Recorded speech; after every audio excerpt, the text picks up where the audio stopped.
ইতিহাসের পাতায় আজ একটি নাম চিরকালের জন্য লেখা হয়ে গেল। ইরানের সর্বোচ্চ নেতা আয়াতুল্লাহ আলী খামেনি নিহত হয়েছেন।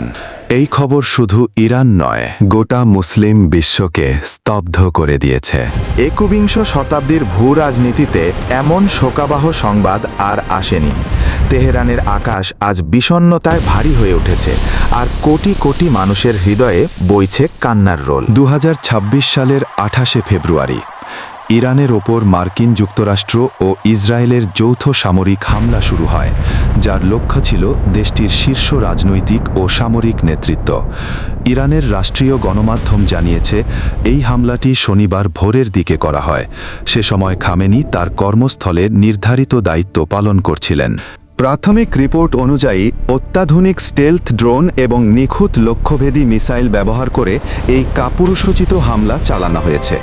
স্থানীয় সময় ভোর 4টার দিকে যখন পুরো শহর নিস্তব্ধ ছিল, তখনই এই বিধ্বংসী বিস্ফোরণে কেঁপে ওঠে ইরানের হৃদয়।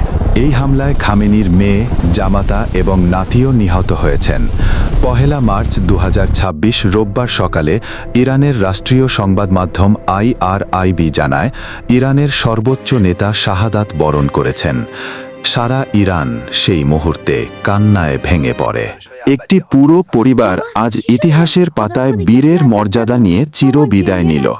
ছোট অবুঝ নাতিটির মৃত্যু সংবাদে স্তব্ধ হয়ে গেছে বিশ্ববিবেক। ইরান জুড়ে এখন 40 দিনের রাষ্ট্রীয় শোকের ছায়া। কে ছিলেন এই মানুষটি? 1939 সালে জন্ম নেওয়া আয়াতুল্লাহ আলী খামেনি ছিলেন ইরানের দ্বিতীয় সর্বোচ্চ নেতা। 1989 সাল থেকে দীর্ঘ 37 বছর ধরে তিনি একটি জাতিকে নেতৃত্ব দিয়েছেন। তিনি ছিলেন দেশের রাষ্ট্রপ্রধান, সেনাবাহিনী এবং বিপ্লবী রক্ষী বাহিনীর প্রধান। তিনি কেবল একজন শাসক ছিলেন না, ছিলেন আধ্যাত্মিক পথ প্রদর্শক। পশ্চিমা শক্তিগুলোর অবিরাম অবরোধ আর চাপের মুখেও তিনি কখনো নতি স্বীকার করেননি। তার আপসহীন মনোভাব তাকে মুসলিম বিশ্বের অন্যতম প্রভাবশালী নেতায় পরিণত করেছিল। এই মৃত্যুর পর কি হবে? উত্তরসূরি নির্বাচন আর ক্ষমতার স্থিতিশীলতা এখন ইরানের সামনে বড় চ্যালেঞ্জ। রাশিয়া এবং চীন এই ঘটনার তীব্র নিন্দা জানিয়ে আন্তর্জাতিক তদন্তের দাবি তুলেছে। অন্যদিকে হিজবুল্লাহ এবং রেভলিউশনারি গার্ড থেকে আসছে কঠোর প্রতিশোধের হুঁশিয়ারি। পৃথিবী কি নতুন কোনো যুদ্ধের দ্বারপ্রান্তে? মধ্যপ্রাচ্য এখন এক অনিশ্চিত সন্ধিক্ষণে দাঁড়িয়ে। একটি যুগের অবসান হয়েছে, কিন্তু একজন মানুষ যিনি দশকের পর দশক ধরে বিশ্বের শক্তিশালী দেশগুলোর বিরুদ্ধে অটল ছিলেন। পশ্চিমা শক্তির বিরুদ্ধে তিনি সব সময় বুক চিতিয়ে দাঁড়িয়েছেন। তাকে দমানো যায়নি। শেষ পর্যন্ত ষড়যন্ত্র করে তাকে হত্যা করতে হয়েছে।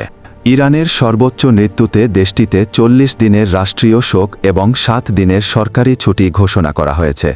রাষ্ট্রীয় সংবাদ মাধ্যম মেহের জানিয়েছে, এই মহান মুজাহিদ ইরানকে উন্নত করার জন্য নিজের জীবন উৎসর্গ করেছেন। হিজবুল্লাহ এবং রেভলিউশনারি গার্ড এই হামলার জন্য দায়ীদের প্রতি কঠোর প্রতিশোধ নেওয়ার ঘোষণা দিয়েছে।